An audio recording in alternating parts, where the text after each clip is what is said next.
again to discuss things.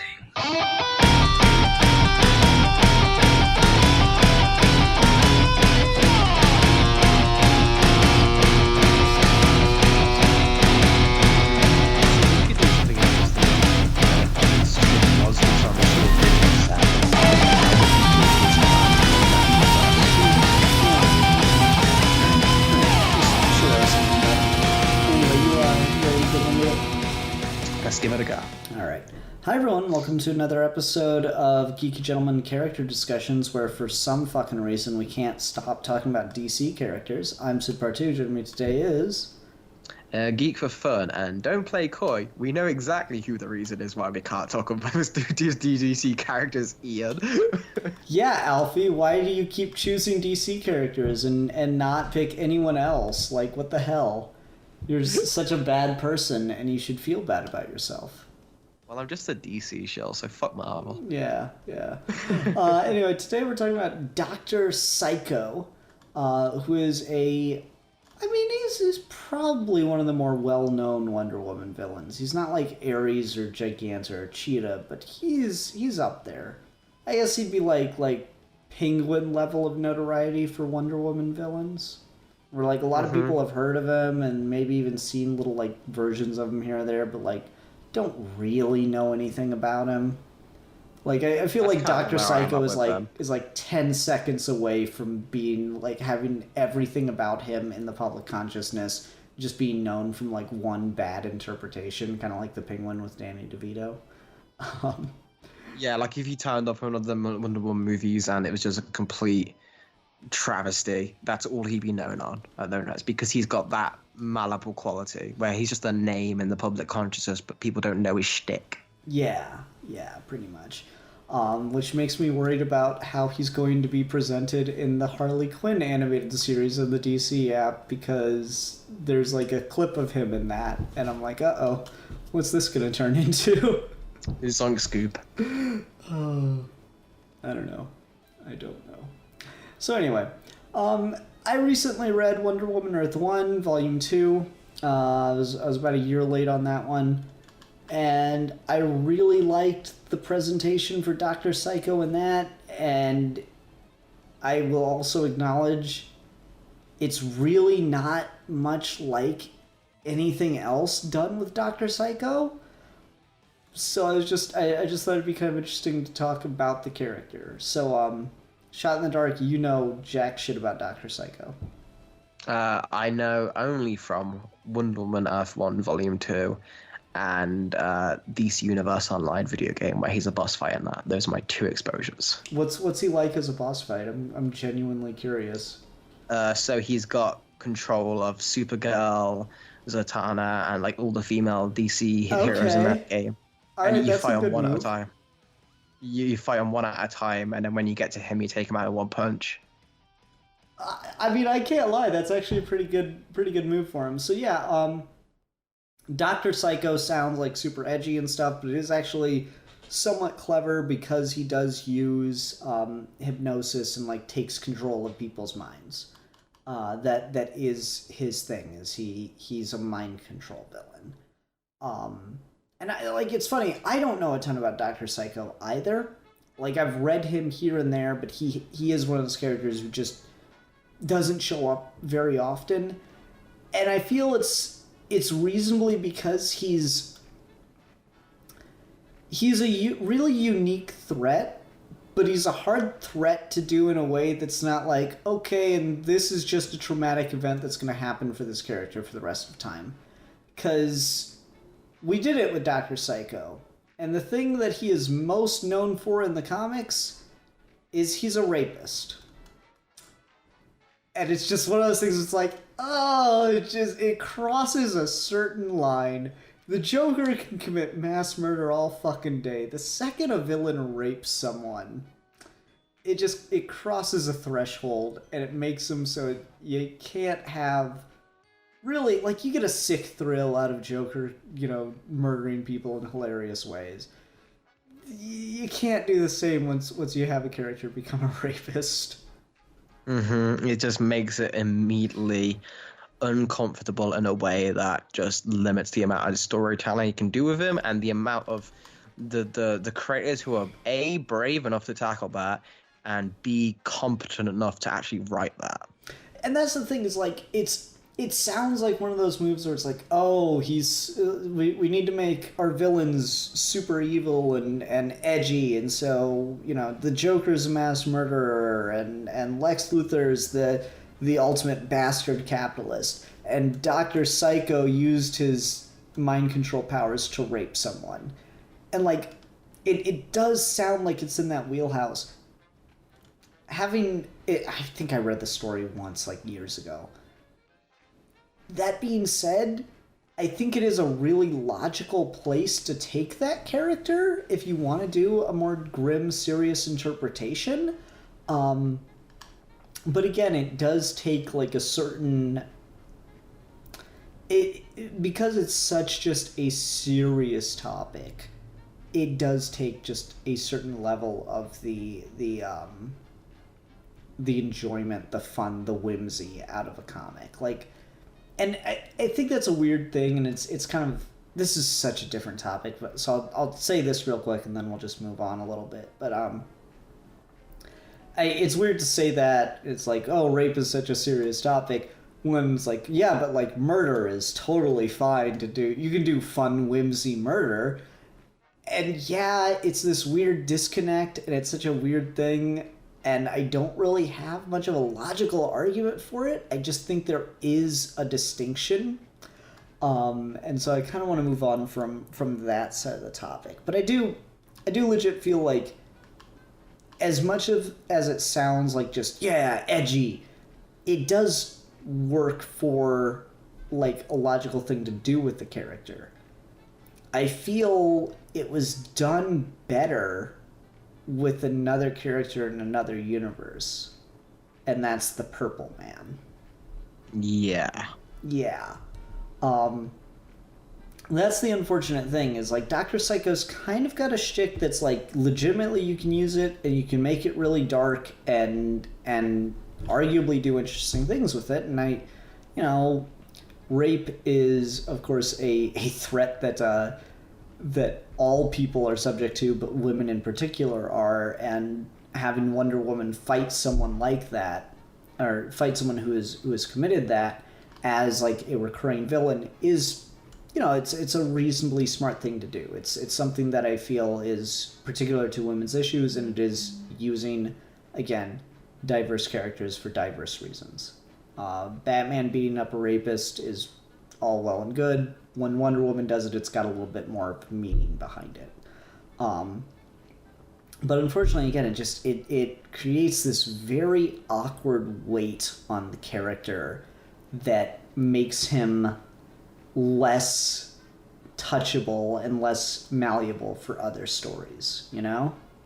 Mm-hmm. And I feel that's one of the things where maybe because Wonder Woman's history as a whole has been very touchy-feely with just how do we do this character, how do we make this character work, do we do this right, do we do this wrong, let's change this, let's change that because she's in such flux, she never normally gets a chance to just breathe and follow the strength of Wonder Woman's character, where she deals with the issues and themes that she like. Superman isn't in as much flux as Wonder Woman, and he still barely gets to tackle the stories that he wants to do. Like, Superman punched a police officer and the internet had a fucking meltdown. like there's the people can't handle some of when these iconic characters actually tackle some of the serious subject matter they're supposed to be tackling. So immediately the chance of Wonder Woman trying to tackle the idea of rape and defeat a rapist in a canon mainline Wonder Woman book is just gonna it's one of those things that should be obvious and should be something that uses the strength of the character to tell a story that's very fucking relevant at the moment. Mm-hmm. Just in general, but it's just not gonna happen because it's going to be limited to like the Wonder Woman Earth ones, where it's got that distance where they can say, oh well, it's not the real Wonder Woman kind of thing, because they haven't got the. I don't want to be like infringing on DC, because I do think they do take risks, especially lately. But I think that's just like a step too far. Mm-hmm. Yeah, and I mean, again, what made me want to talk about this character was the Earth One book, which I feel it used the gimmick, but did so in a tasteful way where you can still use the character, and he's still very much in line with what his shtick is. I feel you can use the character, but because you don't have the baggage of continuity, it's still kind of like got that fun to it, that fun comic book villain kind of feel to it. I was reading Wonder Woman Earth 1, and the idea to make Dr. Psycho this, expert in quote-unquote female psychology, and he's part of the pickup artist community, I thought that was a really, really strong choice, where he's very clearly still a misogynist. He's very clearly using mind games, hypnosis, mental manipulation, which, again, that's his shtick from the comics. And he's using it very inappropriately to try to take advantage of people, in particular women. I think that all really, really works for the character, and those are things the character has in mainline. But because it's got the distance from mainline continuity, and I don't even know if that's still in canon or not. It's one of those things where it kind of doesn't matter. It's just, Hank Pym's always going to have hit his wife, even if they retcon that shit. It's just kind of always going to have happened. Whereas, so because you got the distance from it in a non-canon or non-main canon book, you're able to kind of explore the other sides of the character that make him interesting and kind of, fun to pit him against Wonder Woman. What did you think of Morrison's interpretation of Dr. Psycho? I think it was really interesting, especially just reading his interviews leading up to it, where he talked about really wanting to have a villain like this guy, because he said it was something that he had a major issue with, because he knew people like this. He would go around the world in bars and stuff, and he'd see this type of character constantly, and it pissed him off that no one was we'll always write stories about the media moguls, we'll always write stories about the serial killers, but what about these bastards? These guys are just getting away with it constantly because there's no villains who we get the smooth villains, we get the charismatic villains, but sometimes they're played as tragic, sometimes they're played as actually meant to be enjoyable to read. But to have the idea of I don't know if you've ever seen it, but there's this game called Super Seducer. to have the idea of that guy as a supervillain for Wonder Woman to deal with and beat the crap out of is not only really interesting because you immediately get the idea of, okay, we have to write a character who is inherently not physical at all as a threat to Wonder Woman. That immediately kind of has the Lex Luthor stuff of, okay, now you have to put effort into this writing to make this work. So it inherently leads to generally better stories with that kind of villain, rather than Chia normally gets reduced to just, oh, she's just there for Wonder Woman to punch. So I think that helps him. Here, I think it's really interesting getting to place him against a Diana who's still figuring out her place in the world. And I think that's the best time to do this story, because I feel like an established Wonder Woman would be a very different type of story versus this Dr. Psycho. It just wouldn't work. Yeah, I agree. One of the things that was really, really a strange and kind of controversial choice, I feel, but I did think it was a good choice in the story, is that Wonder Woman kissing Dr. Psycho twice is a really weird kind of thing to put on panel, because I've seen Wonder Woman punching him, I've seen her lasso, chokehold, all kinds of stuff, but god damn, I was not expecting that in a Wonder Woman comic ever. And so there's the one where he takes charge and kisses her passionately, and she kind of laughs at him, and it's no, this is a kiss. And it's such an interesting thing, because he's trying to manipulate her, and he does succeed in it. He's trying to manipulate her and make her feel bad about stuff, but she kind of undermines him, and it's the one part of his, it's the first part of his manipulation that fails, and it's the first thing that really clues her into what's going on with him when the veil is lifted, so to speak. So I was really, really impressed by the subtlety of how that trick worked. Is, you know, he's all about like, oh yeah, women are all the same. They'll all break eventually.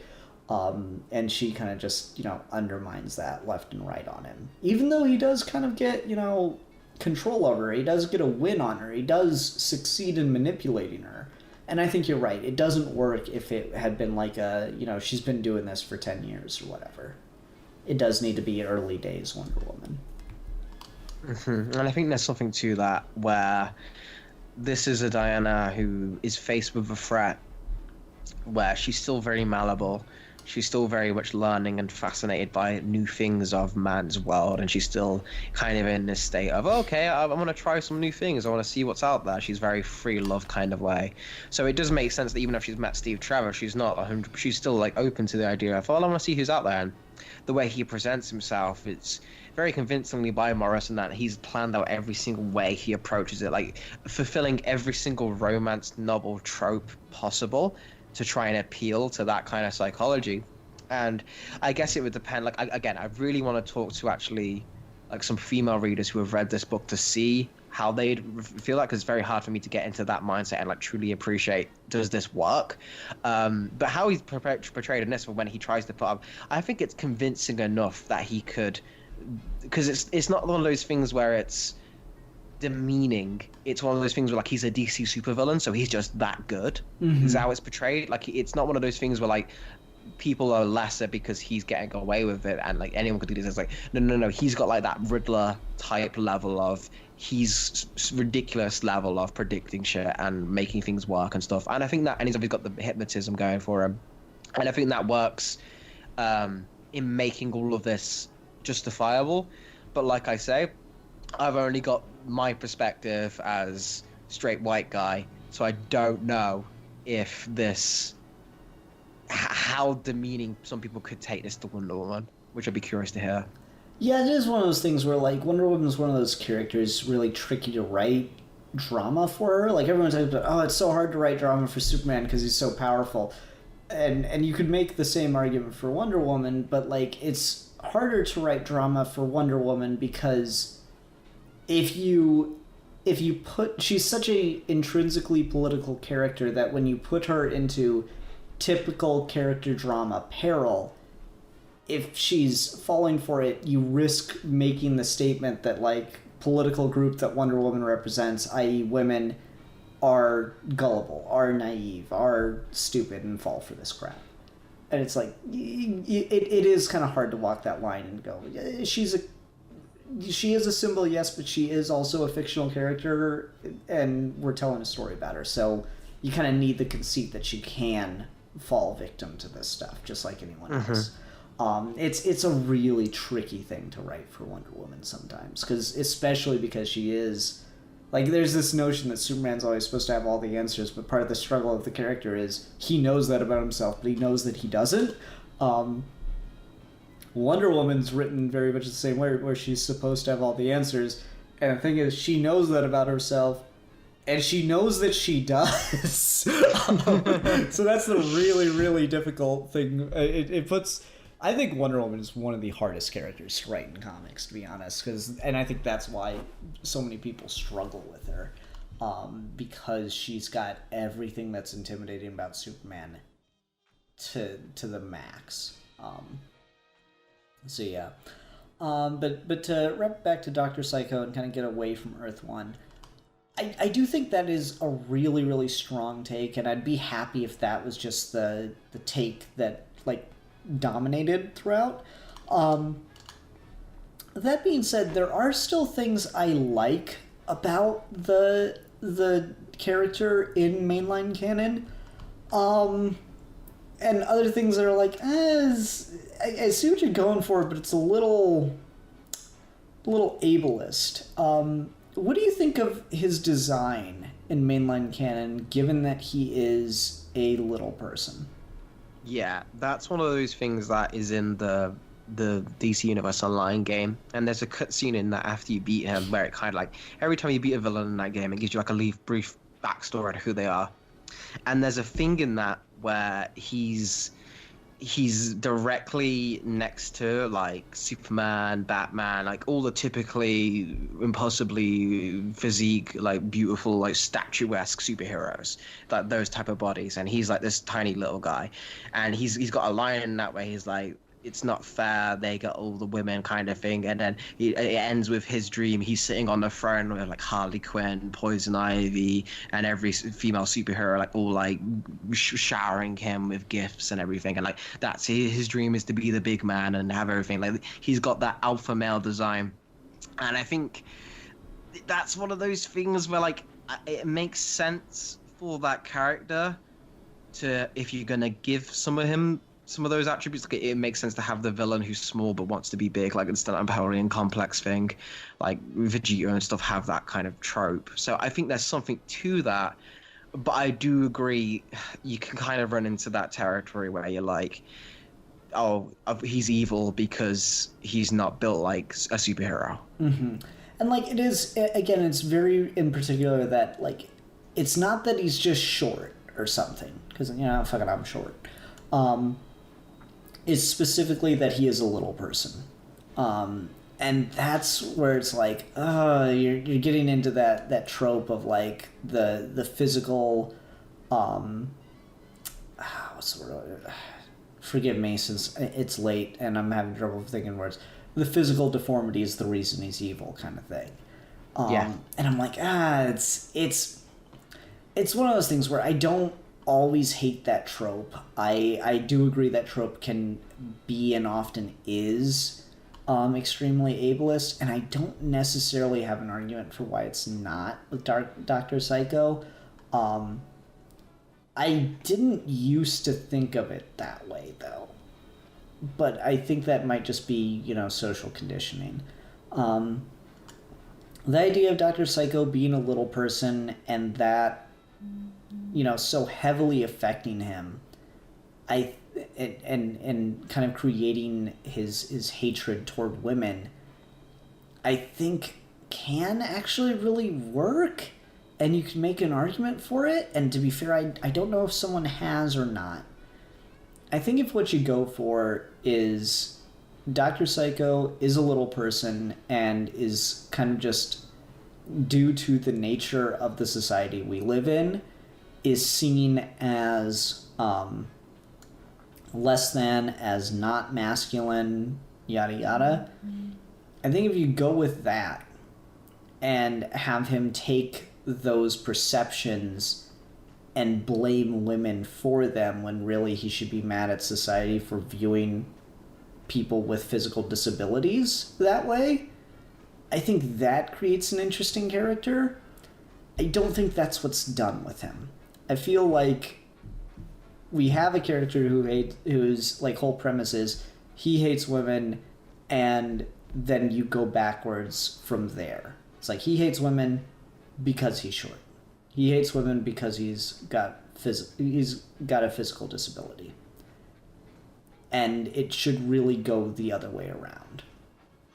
Yeah, I can feel what you're saying with that. I generally think it is something they should just ditch, because I think the strength of the character, like, again, I'm gonna just bring up the Earth one thing because it's my other major introduction to him, but I think it is something smart that Morrison made this choice, is if you're gonna make him a Wonder Woman villain, there's no the dynamic of Wonder Woman there is something to say that, a guy who's physically deformed gets a resentment for that, or not even deformed, but just seen in a way by the society that isn't considered the norm, and so has preconceptions placed against him for that shape him. And Wonder Woman comes in and learns to try and overcome that. Like she shows the better way, and maybe you can get something there with how Wonder Woman learns how to redeem villains, and a Dr. Psycho could be a villain who eventually just becomes an ally because Wonder Woman shows him that he doesn't that society is the main reason for that. I think if you're gonna go with the trope of a hypnotizing villain with that stigma against women, the better and more powerful use of a villain is to take away any needs for being seen as ableist and just strictly go to, okay, no, this is a threat. What is the biggest threat to women right now? Rich, entitled, handsome quote unquote guys who think they can run the world and control people easily. Like that's the person who needs to be brought down a peg or two. It's not the little guy who feels like he's been done wrong by the world. It's the guy who the world's done right by, and that's wrong. Mm-hmm. Yeah, I think that's a really, really good argument. I don't know. It'll be interesting to see him in the Harley Quinn show. I don't know how I feel about that yet. The brief trailer we got and the little snippet, it's got me kind of actually somewhat optimistic, even though it feels like it's going to be very much Amanda Connor. But I feel like that'll just work better in animation than it does in comics for me for some reason. And I don't know how big a part he's going to have, if he's just going to be in an episode or if he's going to be like a companion in it. It'll be interesting, but like I'm pretty sure that's him in the trailer, and they're going with the little person character design. I don't know. It's one of those things. It'll be really, really intriguing to see how that develops. And again, particularly putting him in a series where the main character is a woman who's dealt with trauma from bad men.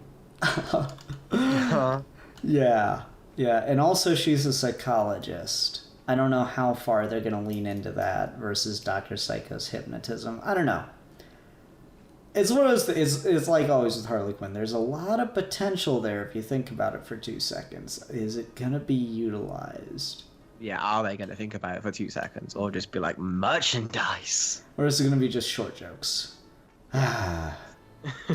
That's where I'm feeling it's going to go. Probably. I don't know. One can hope. One can dream. So yeah, I don't know. That's the character design thing for him.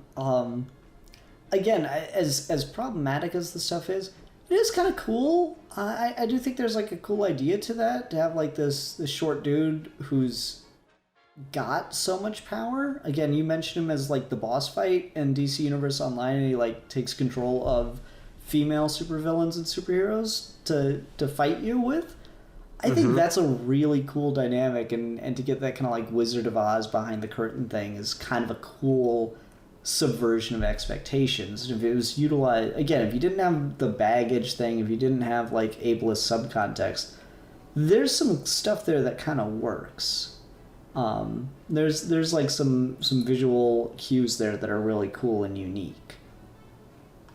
No, I feel that's right. It's kind of got that idea where unique looking supervillains can get hard because everyone's done everything. So there is something to making him like physically different than other villains, especially compared to Wonder Woman, who is such a powerful figure, just physically. So I think that makes sense. It's like she looks like she'd be able to destroy him easily, but because of how his powers work, he's able to put up a fight with her and like defeat her sometimes. Like there is something to that. But I do think genuinely it's one of those things where like even outside of that, he hasn't exactly got like, that's like his costume almost, because outside of that he hasn't really got like a design. He's just kind of a dude. Yeah, he's just a dude in a suit most of the time. Like that's really the only thing going for him, is that he's a little person. And which I think is a problem. Like I think the moment you make that his design is where that's where like, okay, now this is just like just there to make him different. You're not treating that as like a character at that point. Yeah, it's one of those things where like it is just ableist, I think. I really don't think there's a way around it at that point, which is, I mean, it goes to show you just kind of the even the more progressive comics characters can still like kind of fall into the traps of the society they're created in, to get stuff like that. And again, maybe I'm wrong. I haven't read like every Wonder Woman comic ever or anything. Maybe this idea for the character, maybe these aspects of the character have been explored more heavily and have been more heavily justified. It's certainly possible. It just depends on, who's writing it at the time, and does that justification work? Does it make up for the initial cringe, I guess? Yeah, and that's something I'd definitely be curious to see, or to read in future runs or past runs. Just anything in comics, no matter how initially bad, or like there's this great scene in King Kong Superman when they contextualize the racism in Detective Comics #1 with Slam Bradley, and they make it a character point for Keenan Kong to deal with, and and that All Yang reveals himself to have been the racist Fu Manchu character type in that book. Like, that's a really smart way to take a thing that was 100% pure mean-spirited, just dogmatic racism, and then making into a powerful character point for a character nowadays, now that we understand that, to deal with that shit and make it right. So I think 100% with a character like Wonder Woman, you can keep Dr. Psycho as he is and all the baggage with that. You get a strong enough writer, you don't have to change him, you just have to write a story dealing with all of that, and it could work. I think that's a good point, and that might be a good place to end on. As far as recommendations go, I think we're both just gonna say Wonder Woman Earth 1. And I guess you mentioned DC Universe Online, the game I never played, but shit, it's got Dr. Psycho and Larfleeze in it. Damn. It's one of those things where it's one of the early missions, so you don't even have to play it that much to get to him. He's one of the first boss fights if you pick like oddly not the Wonder Woman mentor, you pick the Superman mentor, and he's a boss fight in that, which is strange, but yeah, he's in that as like a mini like quest where the female supervillains and superheroes are suddenly fighting, and you don't know what's happening, and it's revealed at the end it's Dr. Psycho, and you have to go through a gauntlet of fighting Supergirl, everyone. Like, that's a really cool idea, which I think if you were going to do like a larger scale DC thing with him and put him more in the spotlight, that could be a cool like way to get a Bombshells team up in mainline continuity, if has Dr. Psycho be the villain of it. I could see it. It's really funny you mentioned DCU Online.